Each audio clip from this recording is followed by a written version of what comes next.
Hello and welcome to the There's a Floodlight That Never Goes Out podcast.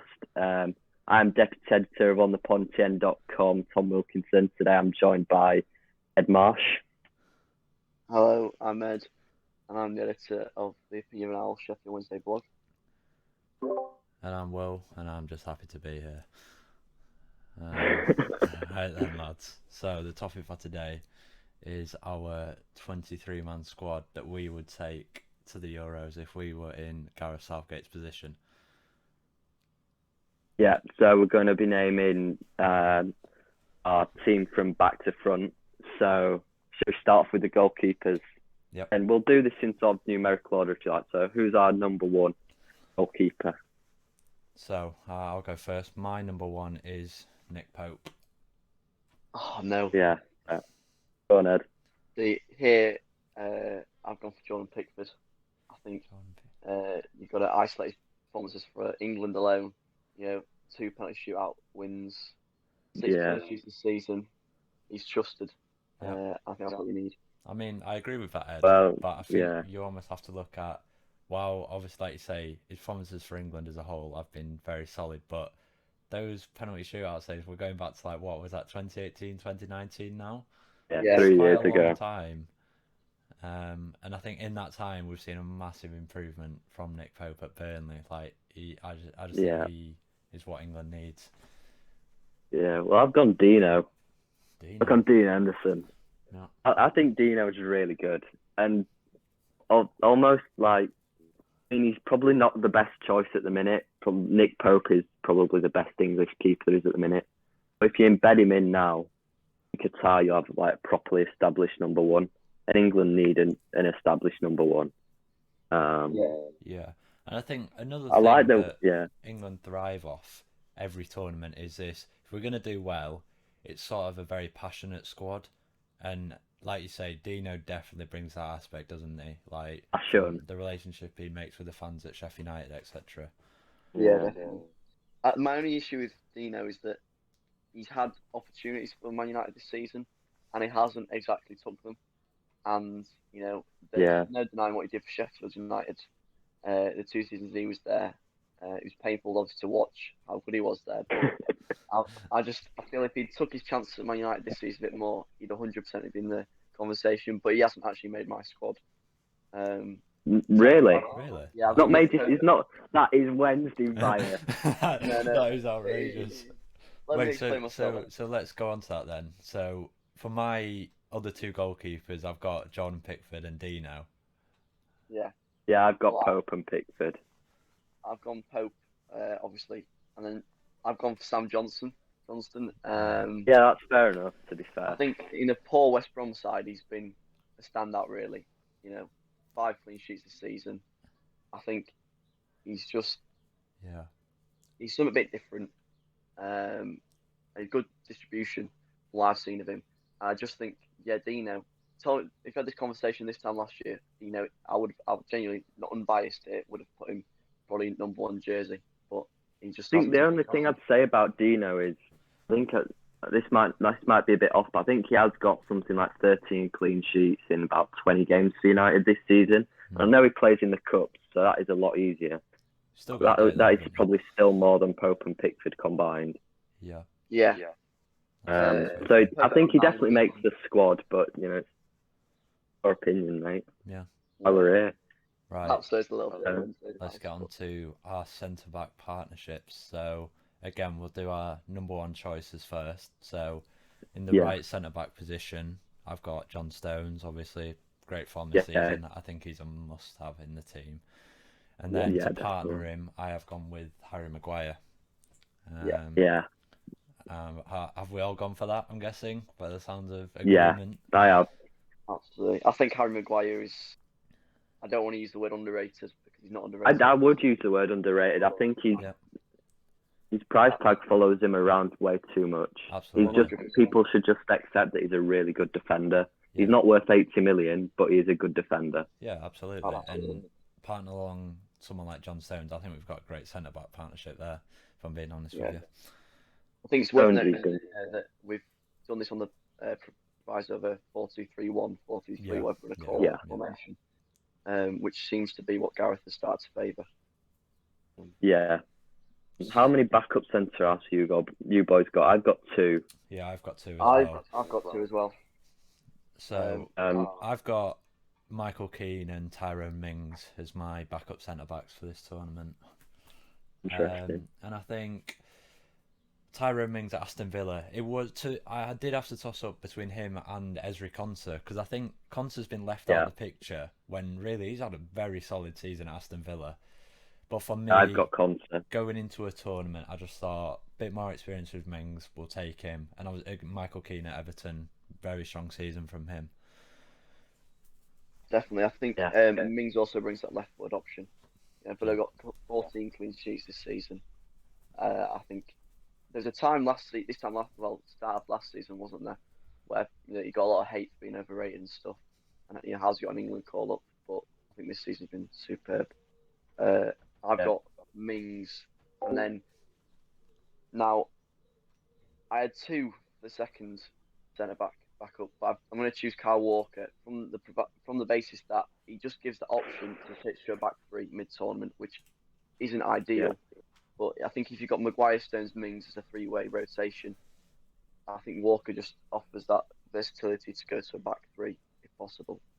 So that's who I've gone for as well.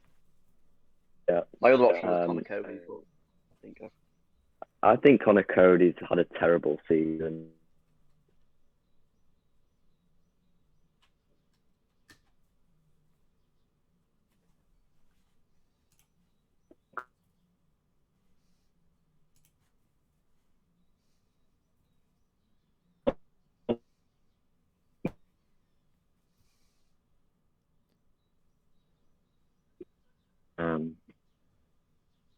Should we move on to our fullbacks?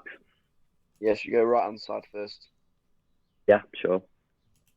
Well, I'll start because for me, there's only one man who can be starting that position, and it's Trent.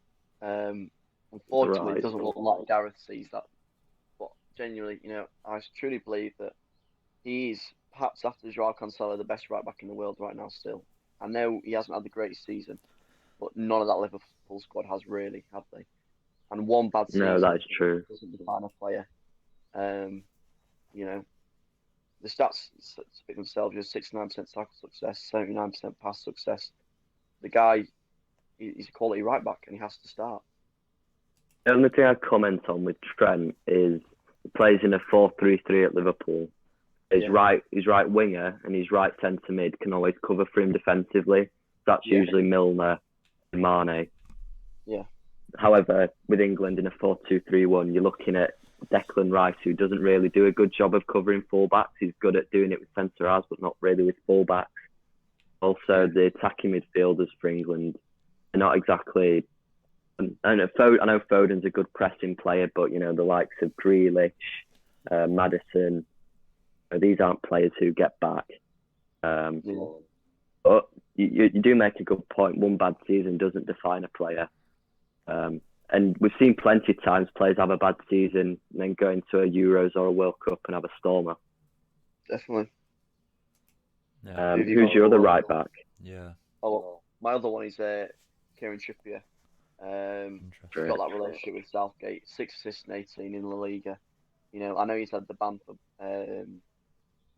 the betting fiasco or whatever it was, but I think Southgate trusts him, and his performances in La Liga have warranted a place. Have you got Will? So I've gone for Kyle Walker as my starting right back. Wow. And I think for me with Walker is you've just got someone with a bit of experience, and I've also, you'll see when I introduce my left back, I've gone for that kind of Stones and Walker relationship. They play together, you've got that solid understanding.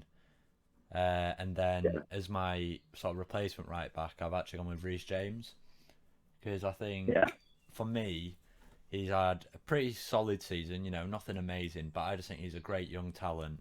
And in the recent games, albeit it being against San Marino, for me, he looked like a very strong player moving down that right flank, getting balls into the box, which with the players we've got up front is going to be really important for us. So That's why I went for him. I've got Reece James as my starting right back. Yeah. Wow. I think he's really, really good. Seriously, I think he's a really good player. And also, just good to have in his squad. He can play left back. He can play in the midfield. Yeah. And his balls in are ridiculous. Like, they're so good. Yeah. And I did agree with Ed. I think Trent does deserve to be in the squad. But it would be my backup right back. And I've also got another right back. I chose 3 right backs. I chose Trippier as well. Right, yeah. Because of Reece James's versatility, I think he'd probably be my backup left back as well. Yeah. So I put Trips in there because I think he's really good to have in and around your squad. So, left backs. So, as I was saying with Walker, for me, on that left-hand side, I've gone again for the Man United link-up. I've got Luke Shaw as my starting as left back, sorry. However, it's for me, my backup is Chilwell, and between those two, it's completely on form base. So there's no real, I don't prefer either of them. For me, it's just whoever's in better form gets that starting position at left back. I completely agree. Yeah. I think Luke Shaw's probably, if the Euros was tomorrow, I think he'd be a shoe-in, wouldn't he? Yeah. I agree. Chilwell had a slight favour with Tuchel. Yeah. He seems to. Chilwell thought, yeah. So sorry, Ed. Sorry. No, I was saying he had a slight. There's a few games when Tuchel came in that he wasn't starting, but he seems to have refound his position. But Shaw 5 assists in the league this season, and you have to give a very strong case for him not to be starting at left back in the Euros. Yeah. And I think Ben Chilwell's got Danny Welbeck syndrome. Like, he always plays well for England. Yeah. But not necessarily for his club. So in terms of it, I think Chilwell's a really good player, but just for the way my squad's worked, I'm not taking him. I'm taking Shaw. I presume you've taken Chilwell and Shaw as well, Will. Yeah, that's right. Yeah. So, right, moving on into the midfield. If we're going... Start with sitters. Who'd sit at the base of the 2-3-1? Right. Well, I'll start. So, as that holding midfield role, I've chosen sort of 2. And I've gone for Declan Rice and Calvin Phillips. Declan Rice, worth every penny someone will eventually pay for him from West Ham. Even like 83% dribble success in the league this season. And you saw against, I think it was the Arsenal game, wasn't it, where Arsenal came back. But he made that incredible run from pretty much his own box. Didn't come to anything, but you saw there that he's not a one-horse pony, one-trick pony, or whatever. Calvin Phillips, however, I don't think he's England quality yet, but we haven't really got anyone who can play that number 6 role. Well, really. I've gone a bit. I have John Henderson. Yeah, same. Next to Declan Rice. I've gone for Jordan as more of a number 8. So yeah, he is definitely he's better as an 8, but I think as a 6 next to Rice with a bit more freedom. Yeah. And I think he's shown this season how versatile he actually is, playing that centre-back role for Liverpool, and in fairness to him, playing it fairly well. And so I think he will do a job sitting back and playing that number 6 role. Yeah, there is a chance that he won't be fit. Yeah. In which case, if Henderson wasn't fit, and I know this is probably, I don't know. I do agree with Ed. I think Calvin Phillips is probably the player you take, but I haven't been impressed with him in the last couple of England matches. I think his passing range is quite poor. Mm-hmm. So I feel like to say something here, I feel like Calvin Phillips for England is what Joey Pelopessi's like for Wednesday, in terms that he just tackles. When he gets the ball, he hasn't got that ability at that higher standard, I feel personally, to really dictate play and make stuff happen. And a tournament like the Euros, it's the basic is that you can just tackle, win the ball back, make interceptions, and all that.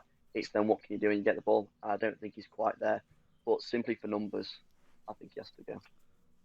I think Phillips is the definition of a really good system player.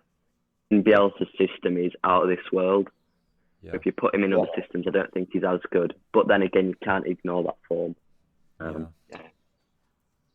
Just to make sure we've got it covered, Declan Rice, John Henderson, you, Ed. What about you, Will? So I have differed slightly. So I'm taking Trent, but he's not going as a right back. I know we've never seen Trent play in that midfield. Unai Emery masterclass. But for me, I want to see Trent play in the midfield at some point, and I'm not starting him, but I just want to see him play in that midfield because I think Calvin Phillips, like you say, the thing that lets him down is passing for me. And with that attack we've got, we need someone who can supply balls, and that is Trent's. Okay, he hasn't had a great season, but like you've said, I want him to go to that Euros campaign, play in the midfield, and show us what he can do in that midfield. Because I seriously think like that is where he belongs, instead of at right back. Yeah, I think there is that case. I agree with that, but Euros, I don't. Maybe in these games against like San Marino and against Albania, be trying it, But see, that's where for me the big problem is Southgate, because we don't need to play our strongest team in the exact thing we're going to do for the Euros against San Marino. Like, we don't need to do that. Like, we need to experiment and try things out. Yeah. Now, do we have any like traditional eights? I think one of my players, I think I would class as a traditional eight, so box to box. I think I've got two. What about you, Will? You got any eight? I've got a James Ward-Prowse in there. So have I. Because I think I haven't. For me, he's had a very good season. Sort of struggling this second half of the season, Southampton, and his set pieces alone almost get him on the plane. Like, it is unbelievable. The man takes a free kick from anywhere on the pitch, and it's nearly a guaranteed goal every time. I've never seen a player like it, where every free kick he hits, you think, well, this is going in. It's so impressive. I would call it Beckham-esque, but he's actually better. He's so good. He got 7 goals, 5 assists. In the league this season. I mean, Southampton's side has been very hot and cold. I think, and what he does bring, perhaps differently to the other midfielders in my squad, is that ability to play box to box. Because apart from Henderson, none of them can do both roles as well as he can, in my opinion. So yeah, definitely Ward-Prowse in there. Who have you got? Is there any other eight? That's it for me. Who else have you got, Tom? I've got Mason Mount, who I think's an 8, but I presume you lads have got him in, but as a 10. Yeah. Yes. Yeah. And I've also put in Jude Bellingham. Right, okay. I think you take him. Seriously, I really like Ward-Prowse. I think he's class, but if Jude Bellingham turns up at the Euros like in good form, he will be so good for England. He's our answer to Camavinga. Really, he's so talented for his age. And I think there's no English player like him at the minute. Just in the way he plays, like even against San Marino, you saw the way he picked up the ball. Yeah. Like there's no midfielder for England who picks it up like that and can play deeper. Yeah. He looks so. I think the other thing with Bellingham, he looks so relaxed and composed.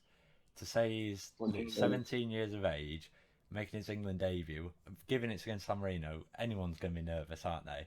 He comes on and he's just like he's in his element. Like you say, he's such a talented footballer.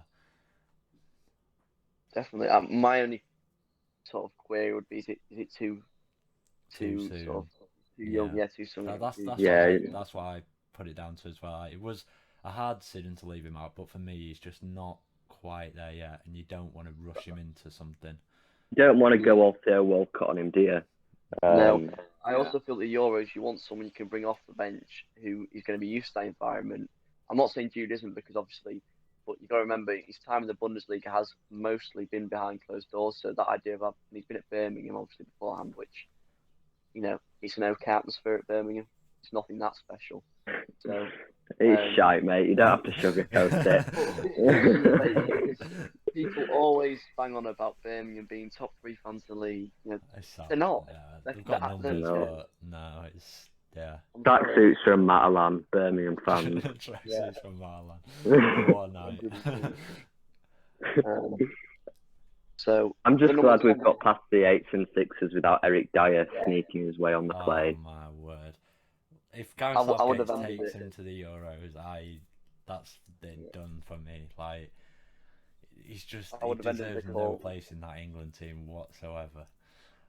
Yeah, if either of you boys had said Dyer, I would no longer be speaking to you because he's just so boring. It might sound ridiculous, but had he not scored that winning penalty against Colombia, would he even be in the picture? That's the only thing that seems to carry him through. Is he's experienced and composed because he scored that one penalty. Which reminds me, Ospina possibly should have saved that. It was a crap penalty. Let's not discount the moment though. It was class. No, it's unbelievable. 100%, and it took a lot of balls. And those Colombians, that was outrageous. The cheating in that game and stuff. Yeah. That was an emotional night. Yeah. But I think with Dyer, I think it works against him the fact that he plays for Spurs as well. Yeah. Mm-hmm. And obviously he's playing that Mourinho team's so poor. Yeah. Actually playing football, it is literally give the ball to Son and Kane after Højbjerg tackled someone. It's really poor. I mean, at Tottenham, Dyer's been expected to do what Jordan Henderson's done at Liverpool, I think. Drop into that centre-back position, and I think a team like Spurs, who under Mourinho, who heavily rely on their defensive work rate and how they defend, he's just not the man for the job at all. And he makes too many errors as well. Yeah, that's true.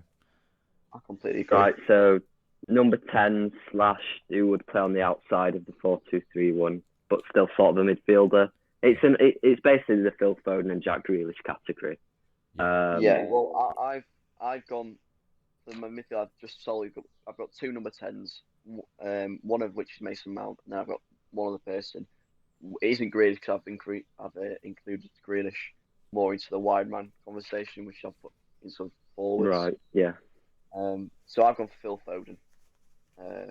Alongside Mason Mount. I think it's harsh on Maddison, but I think Foden's form and Maddison's injury right now, and I just think Foden is genuinely, use the word generational. He is generational, you're right. But I think something key to note and to praise is the way Guardiola has used him and nurtured him the right way, and you've seen the benefit of that now. Obviously the standout performance was against Liverpool, where he was unplayable. So I think he 100% deserves to be in the conversation. Yeah, absolutely. I've gone for my straight number 10 down the middle. I've got Mason Mount starting, and I think there was still question marks above Mason Mount, especially at the start of this season. But I think he's just proven under both Lampard and Tuchel that he is a great player, a really, really good player. So I definitely think he deserves a starting place in the team. And then to the left-hand side, sort of that mix between midfielder drifting out to the wing, I've gone with Jack Grealish, obviously injury depending.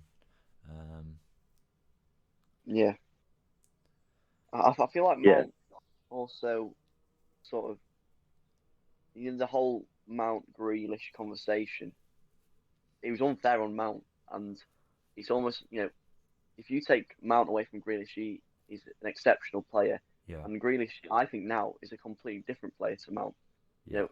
Asked me a year ago, and I said Jack Grealish has to be playing down the middle.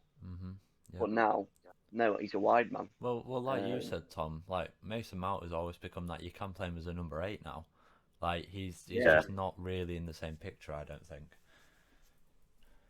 Yeah, and also I think people always use this against Mount, that he's teacher's pet sort of player. That's just testament to the sort of player he is, that every manager who plays under loves him. Yeah, I don't see how that's a bad thing. It's a good quality. It's a good quality. It's something that should be. It definitely is. It's the sort of player you want to play for England as well. Yeah, definitely. So, should we just run through our midfield again? It feels like it's rumbled on a bit. I've sort of forgotten what everyone's got. So we'll go through it one at a time. So who have you got, Ed? So I've got Declan Rice, Calvin Phillips, 2 holding midfielders. 2 number 8s in Ward-Prowse and Jordan Henderson. Obviously, I hope he's fit. and then 2 number 10s in Mason Mount and Phil Foden.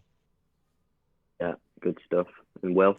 So I've got Declan Rice, Jordan Henderson as my holding midfielders. Got Mason Mount down the middle as a number 10. And then out to the left, I've got Grealish. And out to the right, we haven't mentioned him yet, but I've got Marcus Rashford. Wow. Yeah. My midfield, I've got Rice and Henderson holding, Bellingham and Mount in the 8, and then number 10s, I've got Foden and Grealish.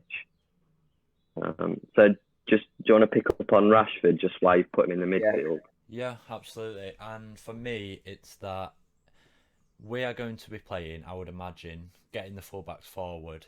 And so for me, you need a wide player like a Rashford who's going to make those run back and not necessarily cover for the right back, but just have a presence defensively, not just out and out attacker. And from the games I've watched of Man United, I prefer Marcus Rashford on the right hand side of things compared to the left. I don't know, I prefer how he plays on the right hand side. And so that's why I'd have him down in the midfield on the right hand side.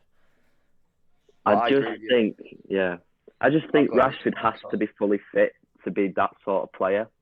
Yeah. Rashford can't track back with the back injuries. I think he's got back injury, shoulder injury, and an ankle injury. He's playing through.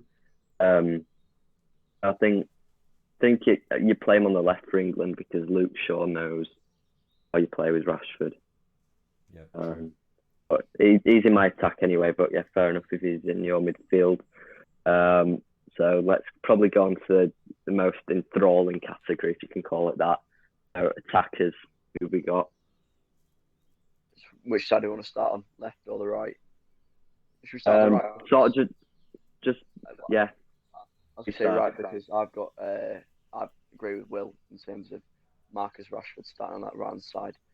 Didn't actually think about the Luke Shaw connection, which slightly making me reconsider.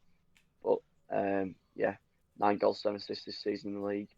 I just think, and obviously all the off the pitch stuff as well. He's the sort of person you want to be the face of this England team and the face of English football. And I think he got real quality. Yeah, I agree with that, but just on the left because of the Shaw relationship. And also, if he keeps on this upward trend, he will have his best ever season for goals and assists. I think that's really good. So who have you got on the left and the right, Will? So, I mean, you've mentioned Rashford on the right. Who's on the left? Right, and then I've got Jack Grealish on the left with sort of it was very hard between Phil Foden and Grealish because, as you've mentioned, Foden, I think he's a great player. But for me, I just think if he's having a great tournament off the bench, you've got to start him. It's a bit like Shaw and Chilwell situation of, with this England team, the players can switch in and out very easily. So for me, it's Grealish starts, but Foden as an impact sub, I think could be absolutely devastating on that left hand side. So who have you got on the left, Ed? I've got Grealish first choice on the left, and then as his backup, Raheem Sterling. But I think with Grealish as well, another thing that's underrated about his game is, and you can call it cheating or whatever you want to call it, and a lot of time it is, for the amount of fouls he wins, that alone, and then you can get Harry Maguire, John Stones. John Stones he's got 4 goals this season, or something. With those plays in the box, he's having his best ever goal scoring season, isn't he? We're a real asset there. And Grealish, as well as obviously everything he does with the ball, the amount of fouls he wins alone. When it's coming for you, you love it, don't you? Like, no one's complaining about it when it's coming for you. Yeah. And he's got that sort of diva-ish attitude that, he riles players up on that tournament. Did you say beaverish? Diva. D-I-V-A. All right. Not beaver. Sorry. Yeah. I think it's the sort of player, like Gillespie said. You love him if he's on your team. And you don't if he's not, obviously. I should just and then Sterling. That I said obviously Foden is my backup for Grealish, and I've got Sterling actually on the right hand side as a backup for Rashford. Yeah. I mean, what do you guys think of Sterling? Because I feel like I don't know.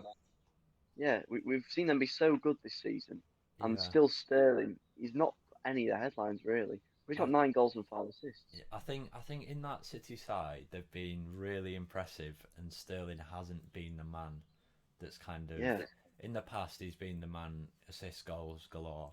Whereas this season, I don't know, it's just not really clicked with him for it. And for me, is the big thing that's let him down and has done probably through his career is perhaps his finishing.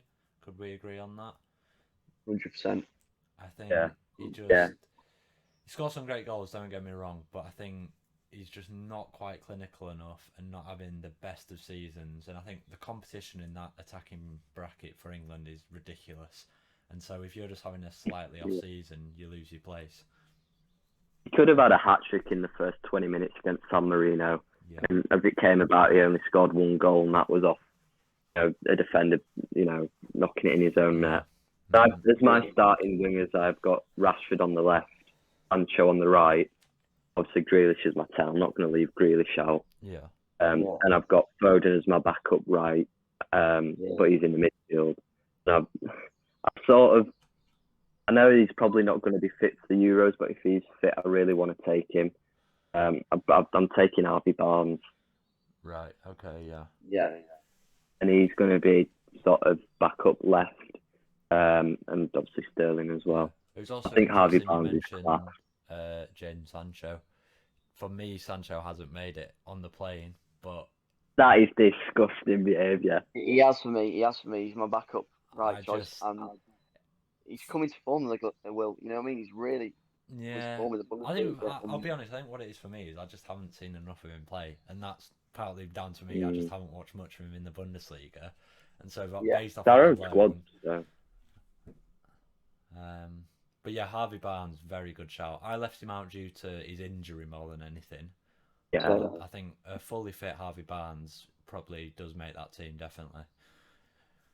I mean, just on Sancho, he's currently, I think, the best player in the Bundesliga on who scored. I think he's having the best season of anyone in the Bundesliga. I think he's averaging an 8.32 rating, which is really good, but Bundesliga tax. Good point. I guess my sort of controversial one to tackle Jadon Sancho is I am taking Jesse Lingard. Oh no! Right, that's it. No. It was probably like lost. I just really like him. Like I don't know. I just think he's a good player, but I just like him. And this season at West Ham, both him and Declan Rice have shown.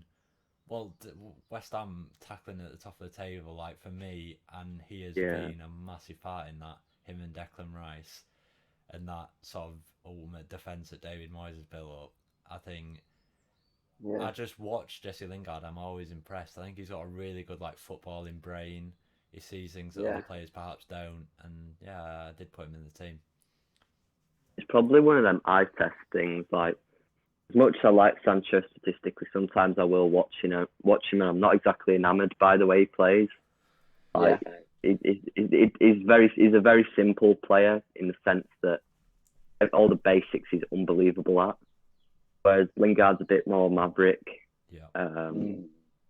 I don't trust Lingard. I'm sorry, I don't trust him to keep his form up.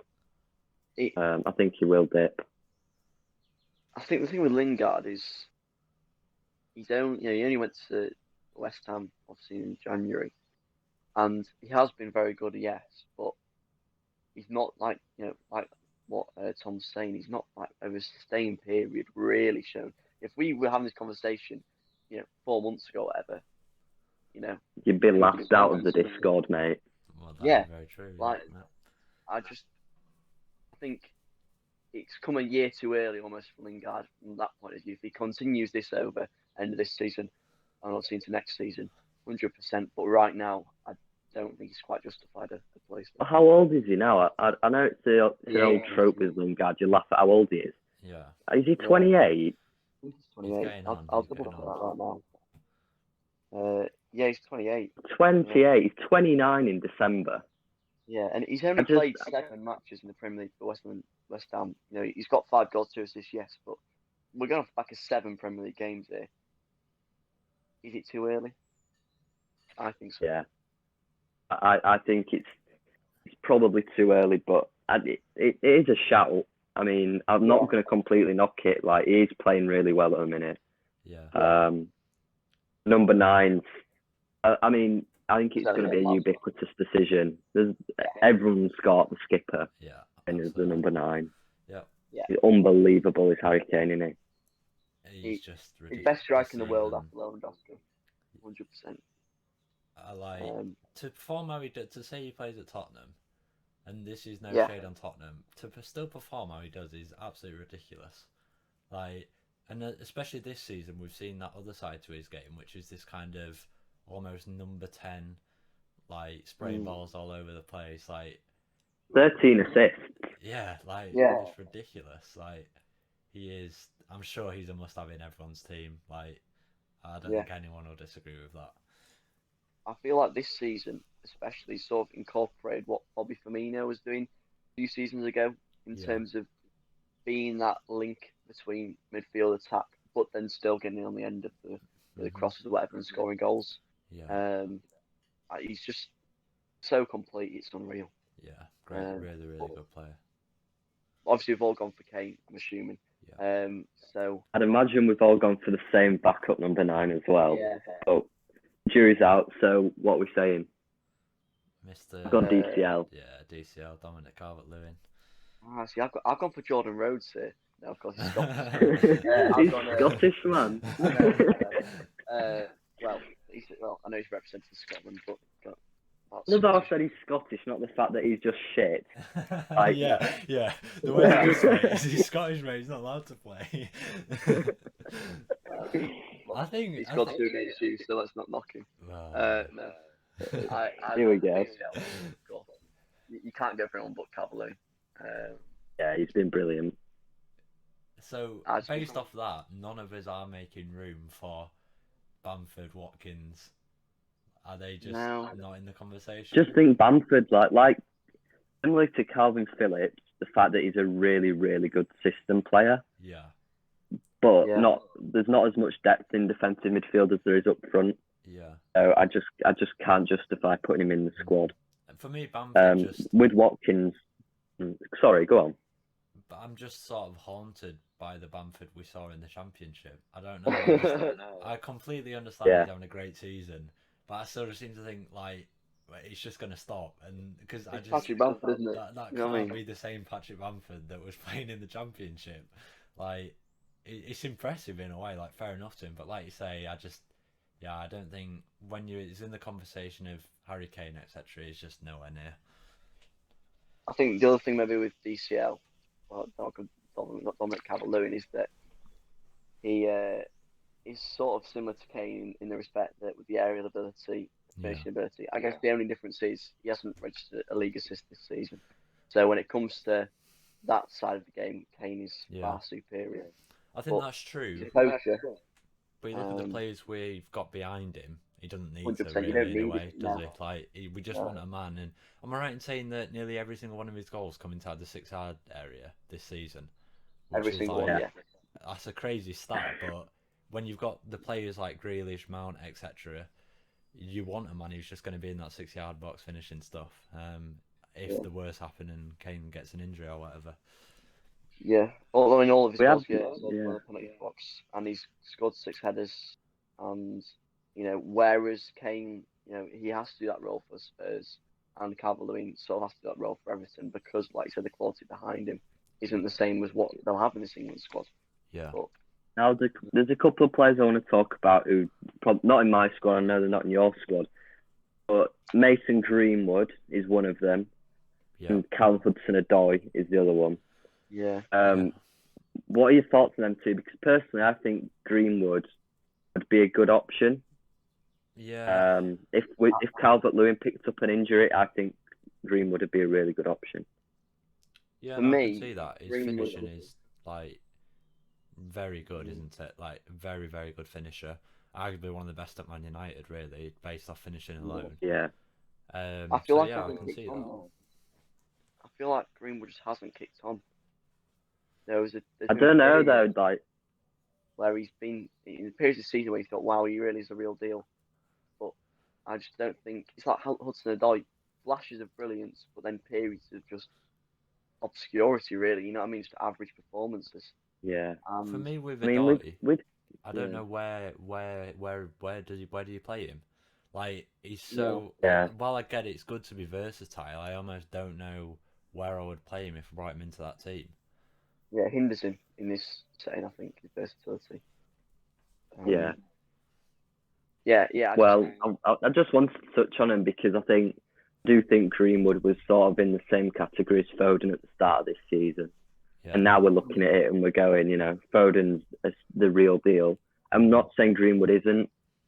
I think he's not going to hit that next level in terms of challenging for Ballon d'Ors and Golden Boots.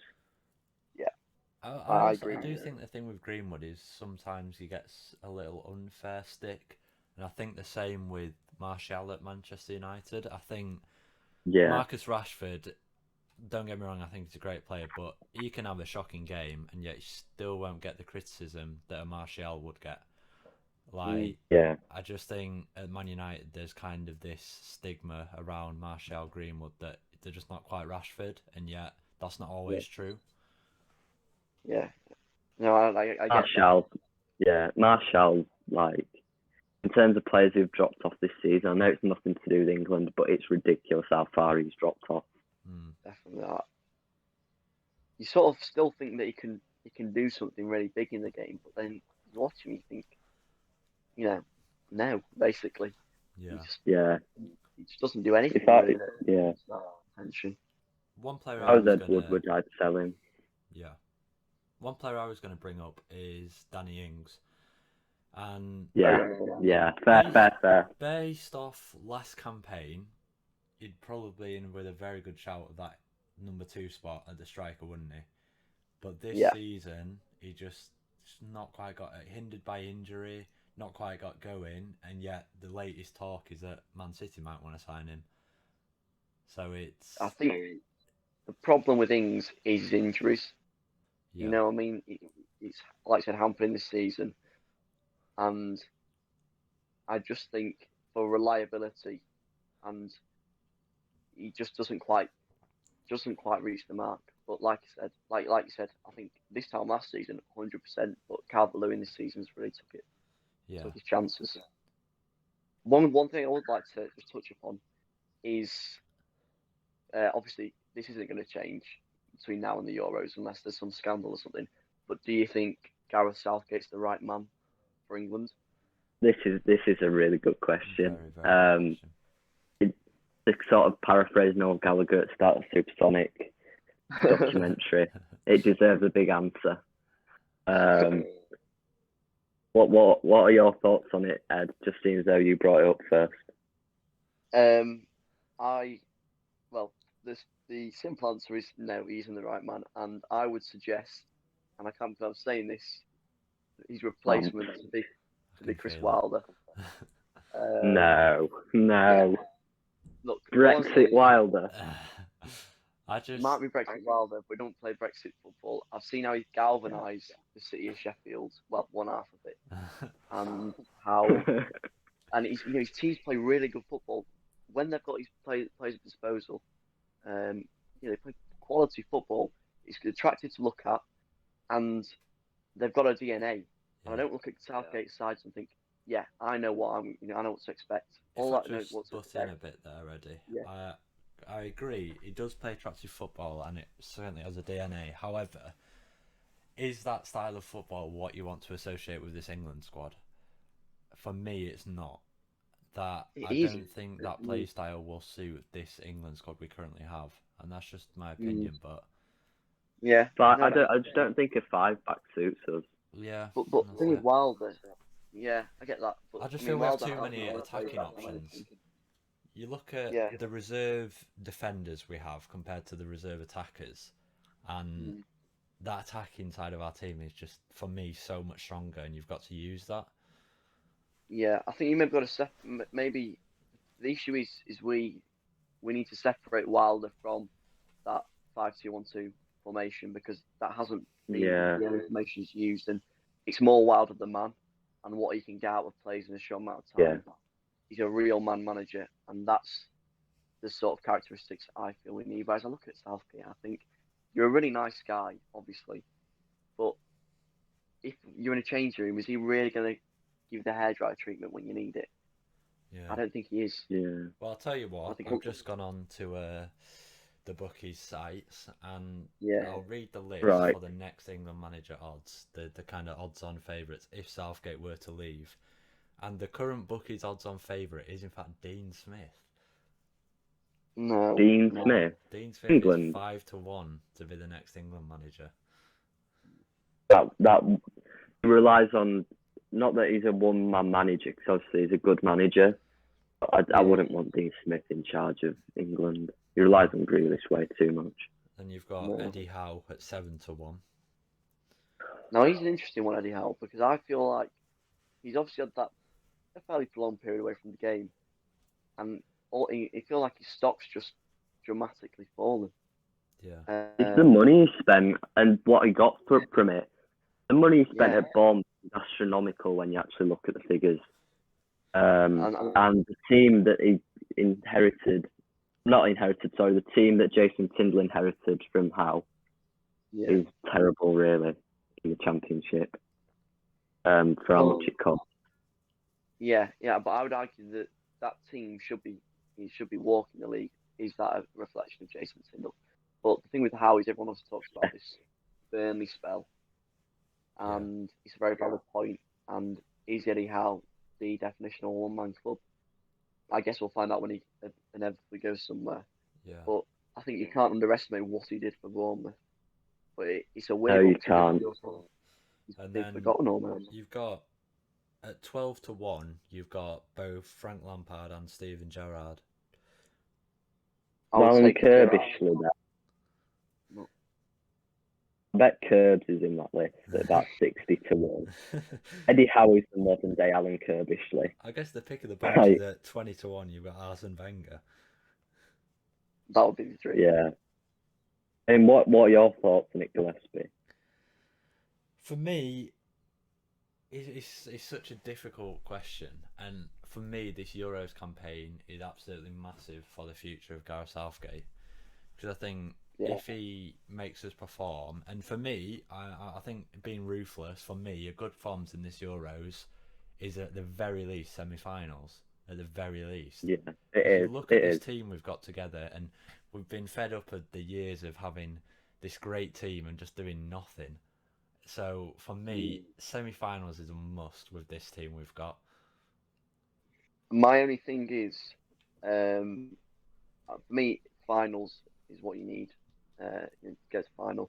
But we've got, obviously, I think if we win our group or come second, then we play the group of death group. So we'll be playing either, I think it's Germany, Portugal, and is it France? I think Portugal and France, fair enough, very good teams. But Germany, I don't rate these. I don't know if I rate Germany as much. No, well, they got battered by Spain 6-0, didn't they? Yeah, and Joachim Löw's leaving at the end of this Euro campaign. I think we're going to see a bit of an almost fractured Germany side this Euros. Yeah, just a bit. Definitely. Yeah, I think Portugal, but they've got a golden generation of Portuguese football coming through, you feel now. And then obviously France are France. I can see them obviously winning the tournament. Yeah. I think for me, we are rating these teams, and rightly so. But if you look at this England team, it's a very good squad. It's a very, very good squad, with the majority of players playing Premier League week in, week out at the very top standard. Yeah. I think the only team on paper better than us is France. Apart from that, I think we've got the best squad on paper. On paper, definitely.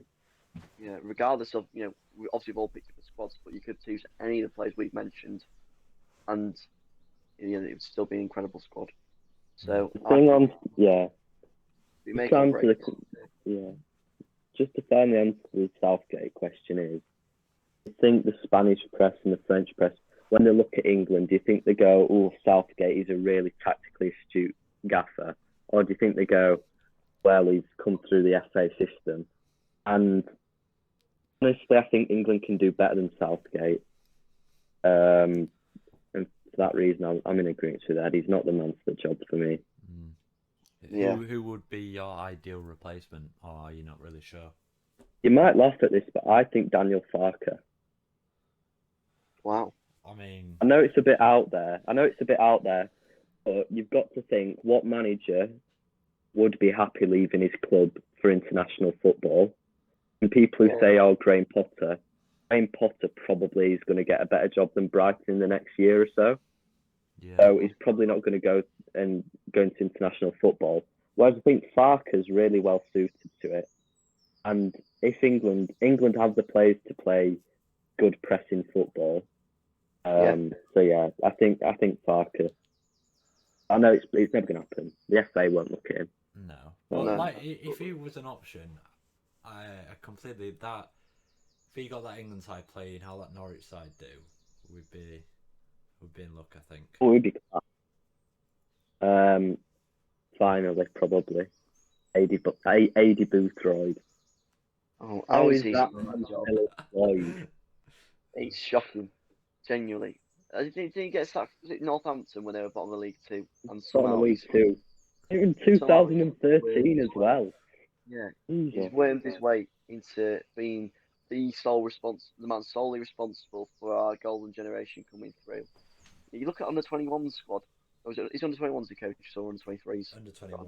21. Yeah, I thought it was. When you look at that squad, you're thinking, hang on, a good third of these players will be making reasonable shouts to get into this senior squad, and it's shocking how he's still in the job. Funny you say that, actually, because that has reminded me of another man who none of us included, and that is Saka from Arsenal. 100%. He was really close. He has to be close, hasn't he? I forgot about Bukayo Saka. Wow. Then speak about the under 21s. I think it's a classic case. Yeah. I think it's a classic case of like a lot of these players, where like Hudson-Odoi, where his versatility when it comes to the England squad is what sets him back, because he literally can play anywhere on the pitch and be comfortable, apart from obviously centre back, striker, and goalkeeper, and possibly right back. But in essence, he can do everything. And so that means he doesn't really get tied down to a position. You look at him, is he better than Sean Chilwell left back?